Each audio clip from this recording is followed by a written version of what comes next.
So hello বন্ধুরা, তোমরা কেমন আছো? সবাই ভালোই আছো, আমিও অনেকটা ভালো আছি। তো তার লিগে আবার একটা নতুন একটা মিনি ব্লগ নিয়ে আইছি। তো কথাটা হইলো গিয়ে তোমরা একটু সাবস্ক্রাইবটা করে দিও আর পাশে থাইকো, কারণ একের উপর পাশে না থাকলে তো কোনো সময় একজন না একজন উন্নতি হইতে পারতো না, ঠিক আছে না?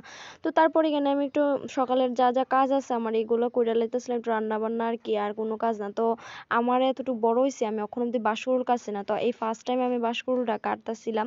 তো অবশ্য সে অনেক যুদ্ধ করার পর কাটা হয়েছে। তো আর পরে আমার প্রচন্ড পরিমাণ গরম লাগছে, তো একটু জল খাইয়ে নিছি মুখ টুক ধুইয়া, কারণ রান্না বান্না করে অনেক গরম লাগছে। তারপরে আর গরম সহ্য না করতে পারলে একটু স্নান টান করছি। কারণ হইল গিয়ে আজকে একটু বেশি কিছু রান্না করছি না, ডাইল আর বাজি রান্না করছি, তোমার সাথে তো শেয়ার করছি। তো আজকে আম দুধ দিয়ে পূজা দিতে লাগে, তো তার লেগে আমি স্নান টান করছি। তারপর যেমন একটু মনুতে, তো এখানে একটু পূজা দিতাম। তো এখানে সবকিছু রেডি করে লেছি, যেহেতু আমি ক্যামেরা ট্যামেরা এত বেশি করে ভালো করে সেট করতে পারি না, তো তোমার সাথে শেয়ার করতে পারি না।